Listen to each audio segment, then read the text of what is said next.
Welcome to the Hot Rod Hangout Podcast. Whoop whoop. I'm Matt. And I'm Ashley. And tonight is another builder episode from the High Class Trash Invitational. Mitch, I'm going to murder your last name because I forgot to ask you how to say that. But so, Mitch, how's it going, man? Not too bad. How are you? Oh, just living a dream, man.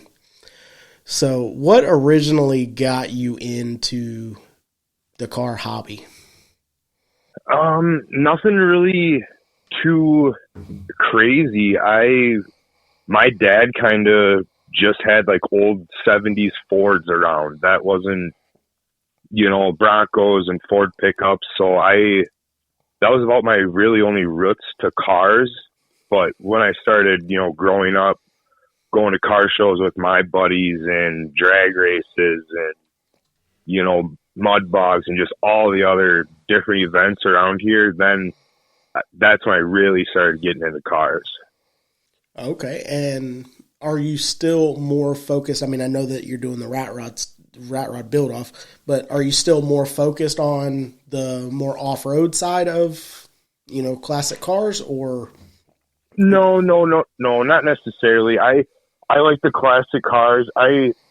I'm a big, welder fabricator myself, so I like just the raw stuff that people can come up with, not necessarily the brand new restored Camaro, at the car show. I like the actual, like somebody put the time and effort into something and you walk past something and it's like, oh, that's different, or I've never seen that before, I guess that's kind of what really got me into cars, was just like the different things you could do to them, or the add-ons, or the building them a certain way, Gotcha.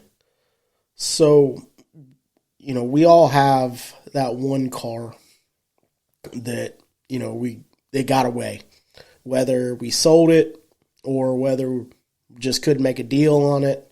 What is that car for you? Ooh, that is a tough one. I really don't know if I have one. I have a 79 Ford now that I bought when I was 15, 16 that I've been slowly restoring. Okay. And I've kept on to that one since. I've had people try to buy it, this and that, but I've never sold it. So I'm trying to think. I don't know if I have one. I've always really wanted a Fairlane, Ford Fairlane, and I had the chance to buy one, but I just, kind of got cold feet a little bit. So that's probably the one that slipped by, that I would have to say. Okay. What is, that car that, if unlimited budget, what is that car, your favorite car, the car that no expense spared? What's the car you're building, or truck? I would probably have to go with the Generally, just a 69 Dodge Charger. From being a kid watching Dukes of Hazzard, that was also something that drew me into cars, the Generally. I think that was probably every kid, loved the Generally almost. Definitely. But yeah, I would definitely do like a 69 Charger build probably. Okay. And what is your entry in the build off? I'm in the newbie class, and I really have never built, a vehicle or anything. I did build a little bobber bike that did win a bike show locally here where I'm from.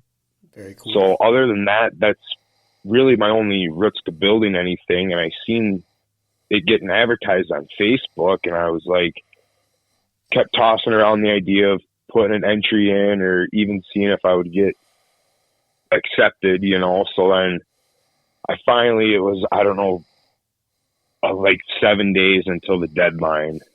And I finally sent it a video, not thinking I would get accepted, And yeah, sure enough, they let me know, and I got into the newbie class.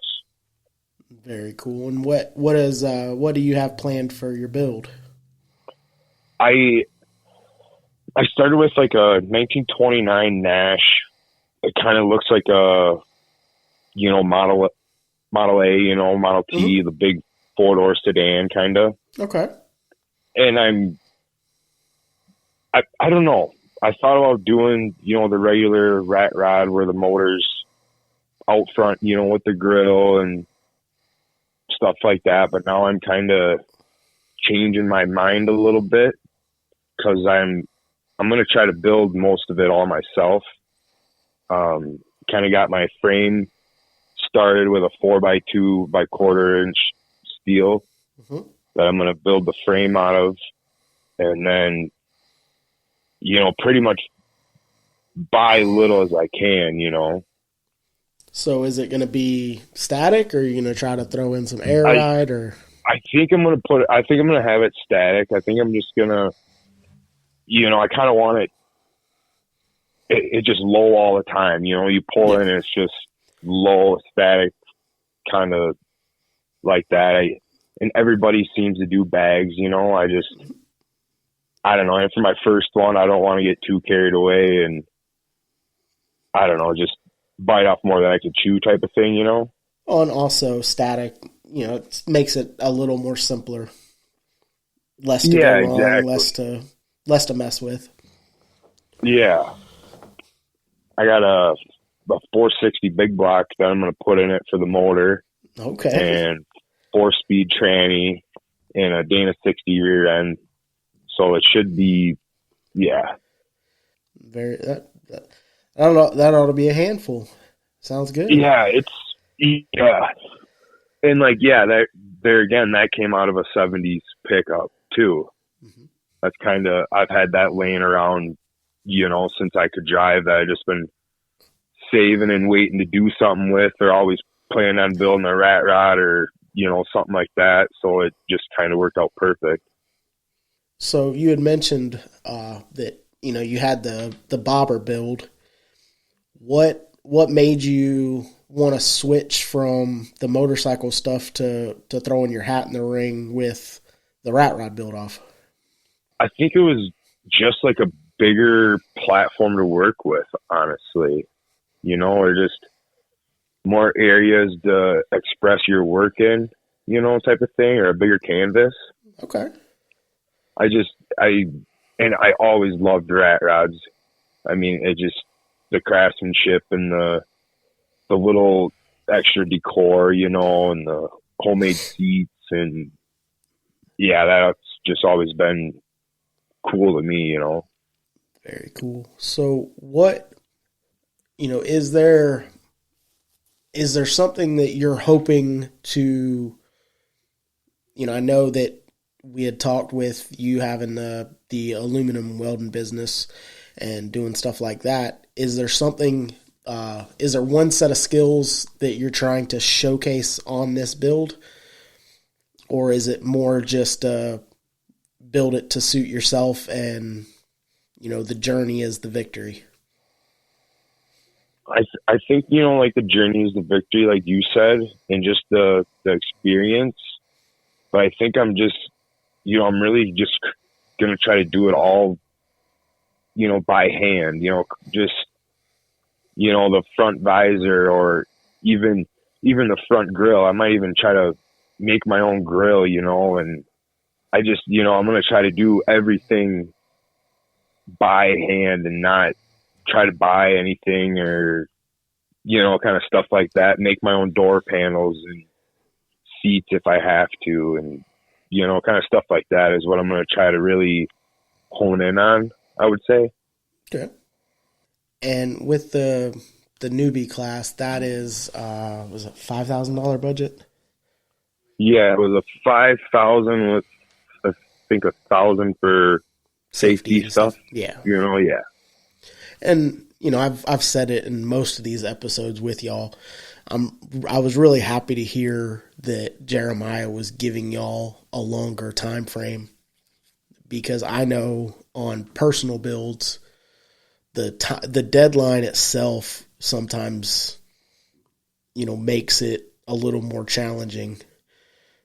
You know, corners get cut to try to make it, and really and truthfully, y'all putting yourselves out there and trying to put the best product you can on a budget, especially, Exactly. it shows better, the victory, or, the small victories of, okay, you built something and you made it. And then, okay, you built something, you made it, and then you made the drive. And there's going to be, there's so many different ideas talking to y'all. I've heard, Model A's, Nash. There's some builders that are coming with some crazy stuff that they've mentioned on the podcast. And there's some guys that have sent me stuff that they're kind of keeping a little bit of secret. And it's going to be, even the guys that are building kind of more of the traditional rat rod, they're going to be their own little flavor, and me and Ashley are going to try to make it to meet y'all at the end. Obviously that's not, we're not going to be in a rat rod, but to see some of the projects come to fruition. And I'm just excited that it's another avenue of showing people that you don't necessarily have to dump, 50, 60 grand into a car to have something cool and to be proud of. Yeah, exactly. So I'm not real familiar with Minnesota, but is there... It's cold, windy, crappy all the time. Yeah, I do know that y'all are in one of those states that I don't understand why people live there, but I'm just kidding. Actually, I'll be honest with you. Last year I took a road trip from Montana with one of our supporters, and Montana to Sandpoint, Idaho, and then down the West Coast. And Montana and Idaho, Oregon, Washington, they're beautiful states. Like, don't get me wrong. But that cold weather, I'm from Florida, so we're currently down here in Florida. So it's like, but then we got to California, and I'm like, man, if y'all could figure out your government. Yeah, exactly. But wake up at 60 degrees, middle of the day it's 72, and that's what it is all year round. I'm like, I could get used to this. Yeah, but Florida's nice though. Yeah, it gets hot though. We have a shorter winter, but y'all have time to do stuff in the winter to your cars, where we don't. Once a car comes out, once we reveal a car or we get a car out running and driving, it pretty much is running and driving. There's no more tearing it down for a couple of months because we have there's shows every weekend. Yeah. The show that me and Ashley put on with the podcast is in January. Oh yeah. So, and all of, or most of the rest of the country has put their cars up, and they won't get them back out till, March or April. Yeah. We almost get like 5 months worth of working on them and messing around with them. Yeah. Yeah. Which, and it's benefits. It's everybody dealing with their bullshit. We don't get that time of pulling them down, and y'all don't get to cruise you around. Exactly. But is there any shows or events that you try to make every year? One up here that is at the state fairgrounds in Minnesota is the Back to the 50s. Okay. I don't know if you've ever heard about that one, but that's kind of like a big one out of Minnesota that I usually try to go to every year. Other than that, not really, no, other than, just the local small towns ones, and usually try to make it up to the one in Rice, Minnesota too. Scotty's Custom Metal and Art puts that one on. That one's a pretty good one. Okay. Is there a show or event that you've never made that you would like to make? Ooh, Rat Stock, because I'm hoping to go this year for sure. That would be like my bucket list. Okay. Yeah, we were supposed to make it up last year and something happened. We didn't make it. And then, a lot of the guys that are in the build off that was one show that they try to make every year and then tell us how great it is. I'm like, yeah, and I've never been to that one yet. So I better at least make it this year. Yeah, it's crazy. The car community difference between everywhere. I was talking to somebody earlier today, actually before we hopped on here, and just the difference between,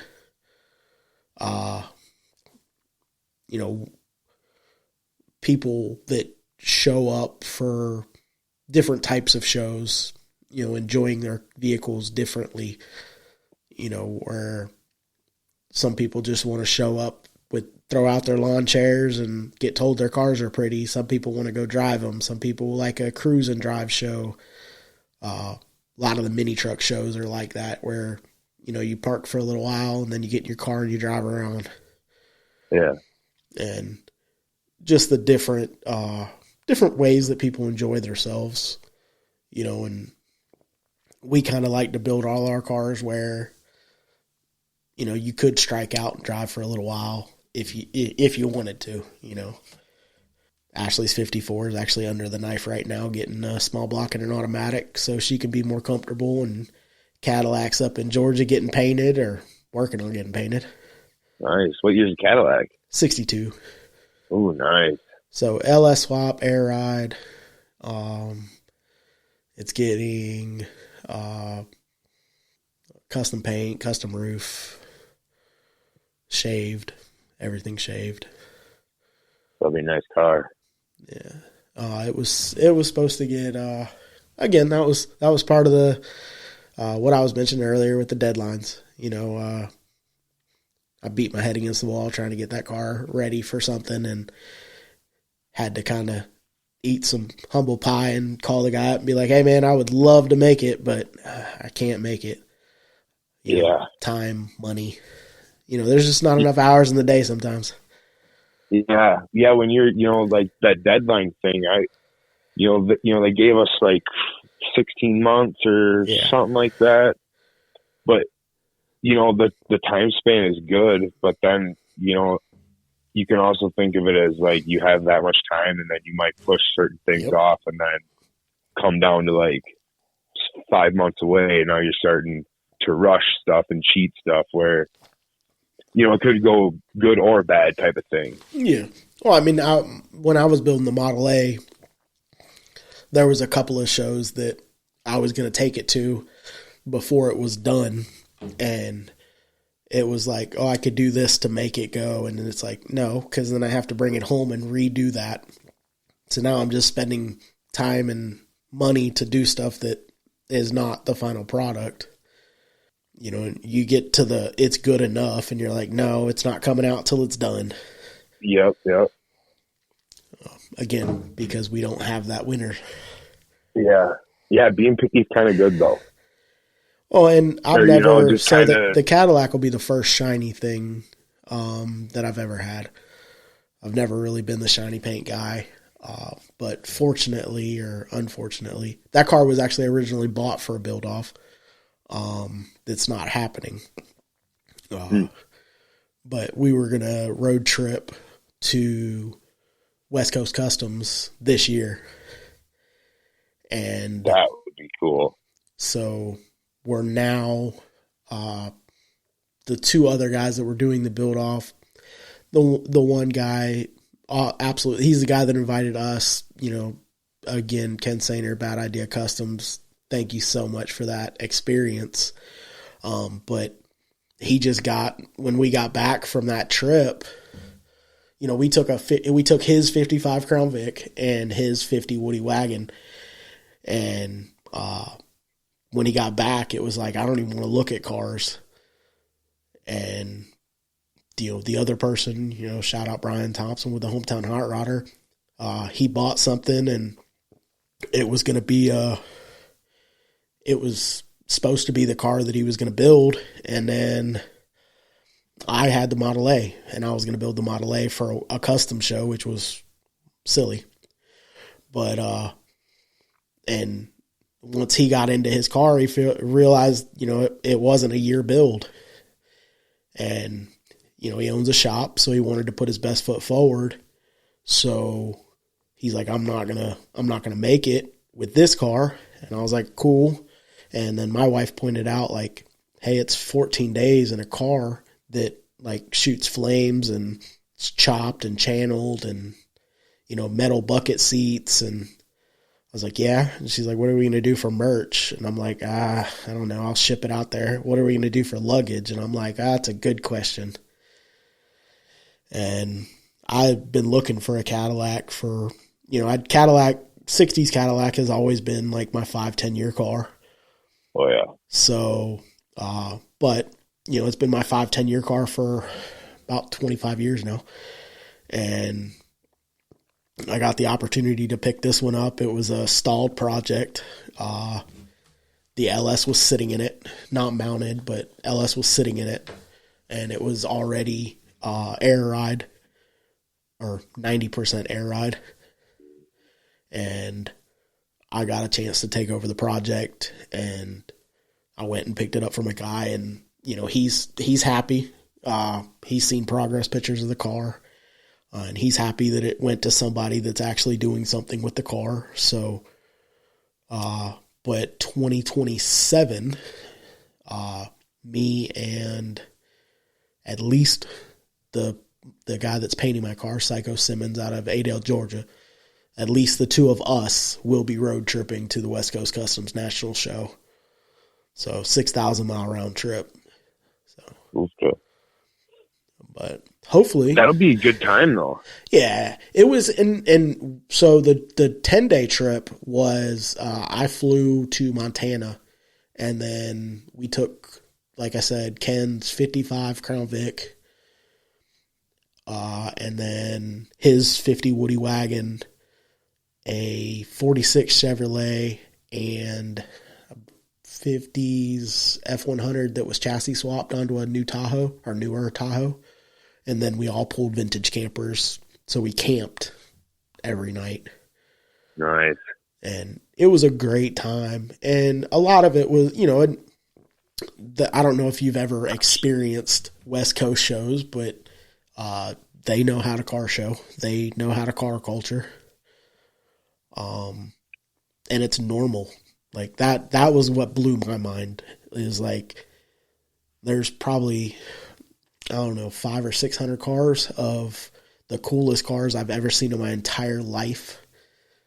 And people that weren't at the show had no clue that there was even a car show going on, because it's just normal. Yeah, I suppose they see them cars all the time. And I'm like, that's absolutely ridiculous to me. Like, because some of these cars, like, there's very few cars that I would like look at and say, well, if I owned it, I wouldn't want to drive it all the time. But like, there's cars there that you look at them and you're like, man, there's no way that guy drives this car like every day. And it's the same guy that's like bouncing down the street, leaving the show. And you're like, okay, not only do they drive it, they like use it. Yeah, they drive it. Like, that's so cool. And everybody, like, it's like one big family. They're cooking tacos behind the cars. Like, it's just one big barbecue at the show. Yeah. It's just absolutely crazy. And, like I said, the weather's great. And, they're just out there and enjoying their stuff. And it was kind of like the whole time I was out there, I was like, man, this is exactly what I'm trying to do. Like, I just want to enjoy my stuff, man, because you get so wrapped up, and we all do, with day to day, your work, home life, wife, kids, all that stuff. And, just go take a drive in your car and everything kind of goes away. But oh yeah, I can understand that. Yeah. Yeah, I think the West Coast, I think out there would be cool to go see one of them low riding shows out there. Yeah. I think that's another just car culture that's cool and interesting too. And just some of the builds that them guys do are crazy. Yeah, and so the West Coast Customs, where it's at, it's in San Maria. That is a custom with a K show, but where it's at is a lot of Latin influenced cars. Yeah. So there's a blend, and there's a lot of stuff like, matter of fact, my painter, his Lincoln, some would call that a lowrider. It's not, it's a custom, but it's on hydraulics and it's on Supremes, and, he's like, oh, it's not a lowrider. It's not, but there's a lot of, you're starting to see a lot of the blend, and it's just coming down to what people like. People are starting to build what they like. And that's kind of the rat rod, bringing it back to the build off. Like, that's kind of what the original term rat rod was, kind of the unfinished hot rod, build what you wanted to build. There wasn't any rules. And, that's obvious. It's tapered off. People have went a little overboard with the rat side of it. But again, it's their car. They can do whatever they want to do to it. Yeah. It might not be, my wife, I'm not the guy that likes or would do that style of build, but my wife loves those cars because she likes to walk around them and find the little Easter eggs. Yeah. Yeah, find the little guy on the dash, or stuck in the grill, or they used a 10 millimeter for the throttle pedal. Oh, that's cool. Yeah. Or, that's a Hemi piston or whatever. Yep. And if it gets people talking and it gets people interested, I'm good with it. Yeah, something to make them stop and look at the car, or something that, yeah. And people get so caught up in day-to-day life. And, my wife was not into cars before me. And it was kind of like, it took her a little while to kind of realize she's seen my passion, but she didn't necessarily understand the why I was that passionate about it, until we took her car to a car show. And, it's a patina car right now. It has 1954 paint on it. Yep. And it's got rust holes, and it shakes, rattles, and rolls, and it's lowered incorrectly. So every once in a while it hits the frame, it is what it is. And we pulled in, and a photographer whips around and takes a picture. And she's like, did he just take a picture? And I was like, yes. And she's like, that's awesome. You're hooked. Like, that's all it is, and it was a small gesture. He probably has no idea that, it's all about the smiles. If you can get out and enjoy the car that you got time, you got money, you got sweat, you got, and it puts a smile on your face, I'm good. Exactly. But yeah, you're really not, you're not really building them to please anybody else too at the end of the day. Or, it's just something you like and what you're interested in. And yeah. Well, and I mean, I've talked to a whole bunch of people because of this, or at shows or whatnot. And it's like, I wouldn't have done it that way, but hey, that's how you chose to do it, and it worked. Yeah. And it, a lot of times that's what it comes down to is this is how I knew how to do it. Is there a better way? Probably. But we've all been there where I need to connect those two things, and I have a piece of 2x4 and I can cut it to that length. And is there a better way? Probably. But is this what I'm going to do? Yep. And, and we're going to get on down the road with it. Yep. I mean, up until we just pulled the motor out of we just pulled her 235 out, and up until the time I pulled that motor out of the car, we've owned it for 3 years. It's had a zip tie holding the distributor in time. The zip tie broke. I put a new one on it and went, yeah, I'll fix that later, and never fixed it. And when the guy come and picked up the motor, I told him, hey, here's the zip tie. If you put the motor in the way it is right now, make sure you zip tie the distributor back in place. Does it run? Yeah, it runs real good as long as the zip tie's on it. Yeah. And the Band-Aids that become stories, and exactly. So is your wife, or are you married? I got a girlfriend. Okay. Is your girlfriend into the cars, or does she just support you, or? Yeah, she's kind of into the cars. Yeah, she's kind of into everything, really, kind of like me. I would say probably her main thing is probably speedboats, though, to tell you the truth. Okay. Like fast boats, yeah. But yeah, she's into bikes and cars, and yeah, she's into it all. Is speedboats a thing up in Minnesota? Well, we got a lot of lakes, and we got a couple of rivers, so I don't want to call them speedboats, but like the jet boats? Kind of, yeah. A little bit smaller than a jet boat, yeah. Okay. Those have kind of gotten very popular here. Yeah, they lately. Have.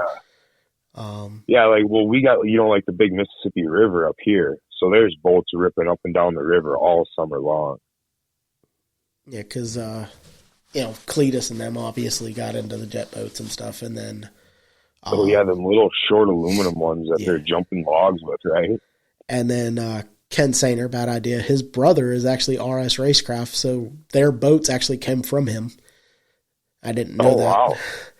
And, I did not know that either. So he's out in Oregon, I think. I think it's Oregon. Yes, Oregon. And we got to go through his shop, which he started. Now they're doing aircraft stuff too.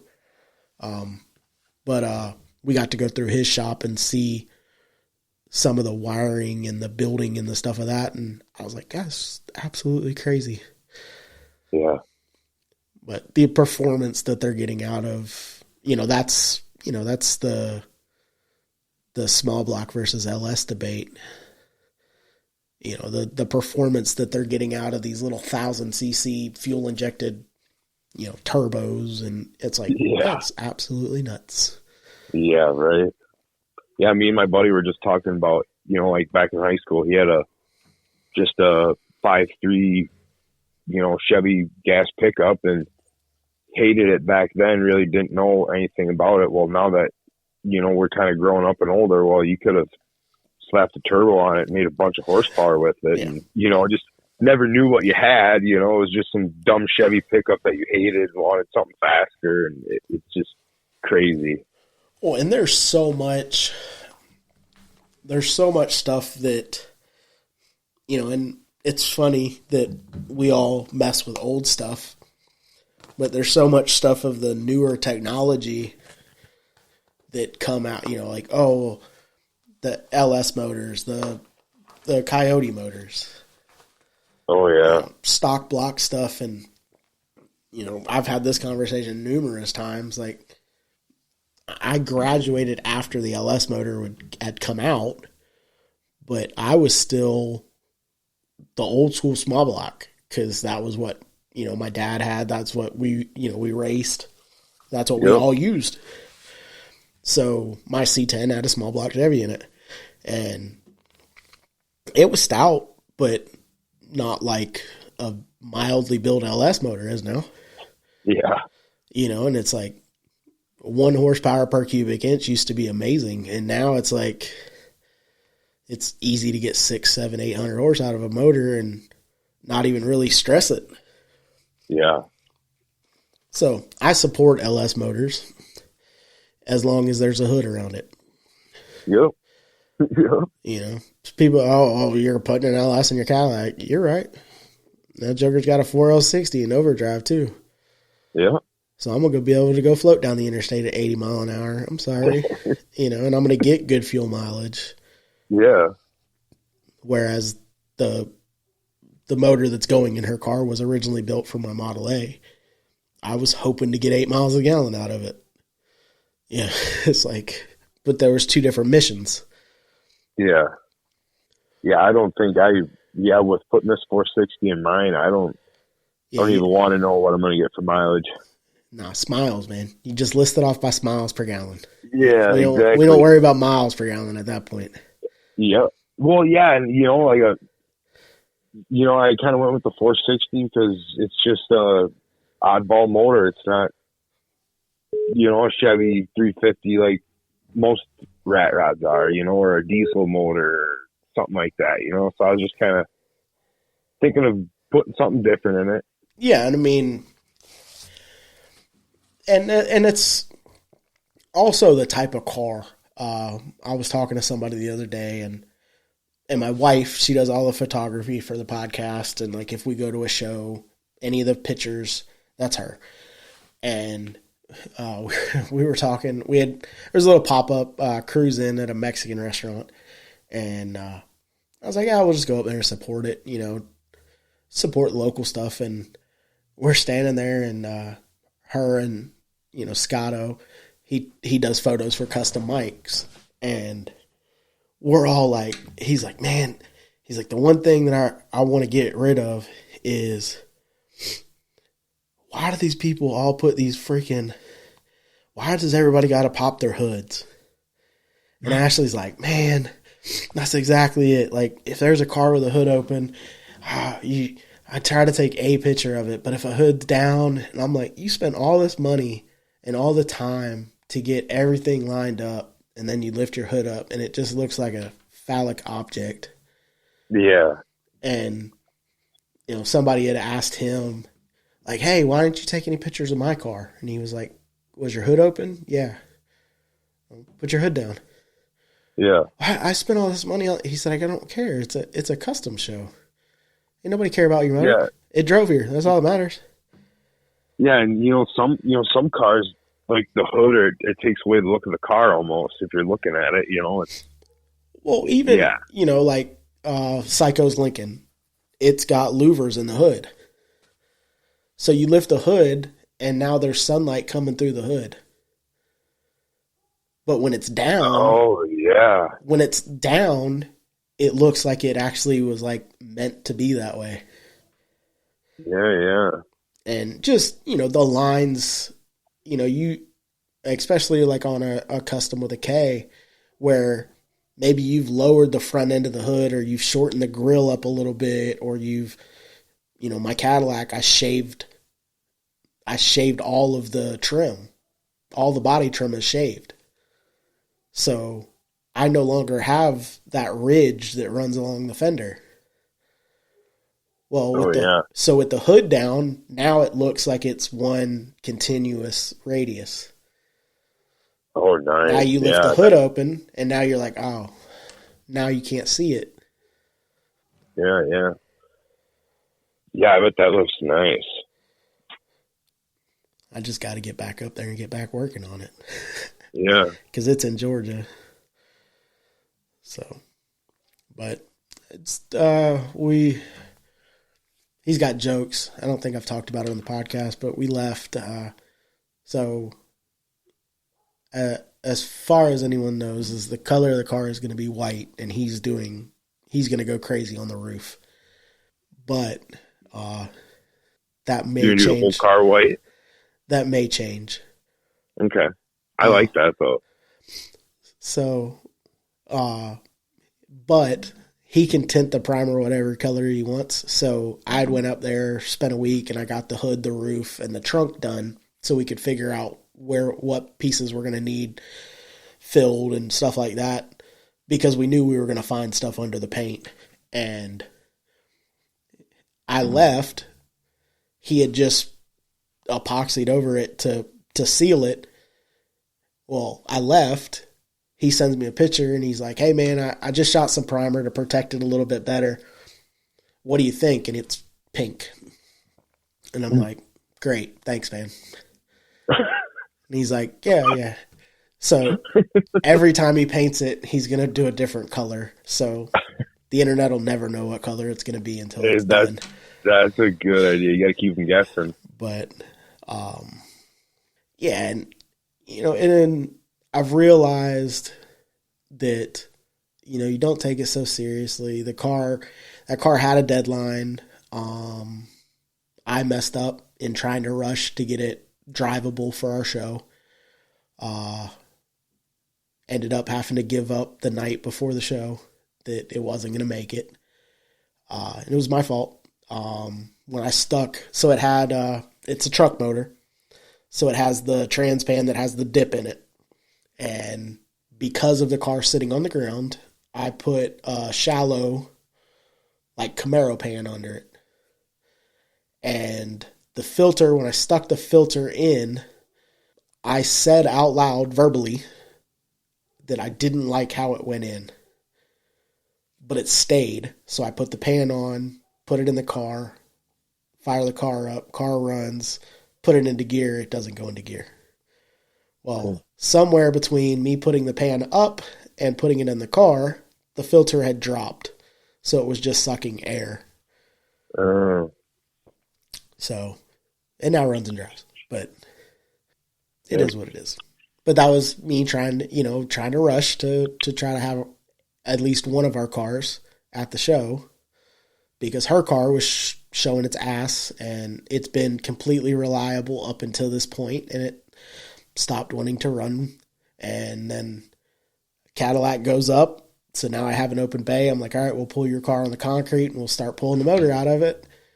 And the left rear tire was locked up. The brake was locked up on it, so I jacked up the ass into the car, and I bumped it over on the starter, just trying to get it to free itself. And the car coughed, and I'm like, this joker's about to run. Set it back down on the ground. I hit the key. It starts up. It drives itself on the concrete. I'm like, you got to be kidding me. So I'm like, well, you're up here now. So pull the front clip off. Let's get this motor out. Yeah, I'm pretty, excited, or just to see, putting everything together and seeing it run and perform and getting it down there, and just going through all that, experiencing all that, seeing what you built and put together, make it or fall apart or fail, and fixing it. And so, yeah. So is there anyone, I know you had mentioned that you and your dad had a little shop. So go ahead and shout that out. And then anyone else that you'd like to give a little shout out to before I run through our advertisers. And then I have one more question and we'll get out of here.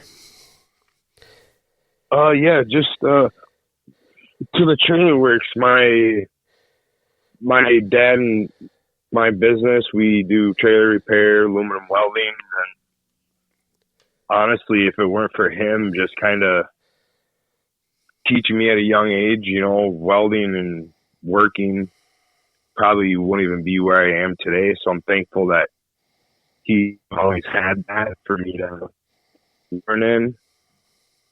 And for somebody I've always looked up to, it'd be probably, I don't know, honestly, Jesse James, just West Coast choppers and building stuff from hand. And yeah, that's just always somebody I've been drawn to, I would have to say. Very cool. Make sure you go show Johnny Jalopy some love. Facebook, Instagram, YouTube, JohnnyJalopy.com. Make sure you go show Psycho Fab, Psycho Simmons, Psycho Lincoln on Instagram some love. Also, AFAB Performance, Facebook and Instagram. They need to start posting more, but they'll get to it. And also, shout out to every single one of y'all that listen. Really do appreciate all the support. Big things coming. Looking forward to taking you all along on this journey. Before we get out of here, what is one piece of advice that you would give somebody that's trying to get into the car world? I would have to say just kind of stick with what you like and what you love, and kind of start hanging out at car shows, or maybe if you know somebody that's got a repair shop or something, maybe just go start hanging out with them and getting to know them, getting to know cars, and going to all your local car shows, all your small town events. Yeah, I mean, I would, or find a good group of friends that's into cars. I mean, that's what I found when I was a young kid, and that's kind of how I started into it. Very nice. Well, I appreciate you coming on and talking to me for a little while, man. Yeah, thank you very much for having me. Till next time, guys, get out and drive your shit. Later.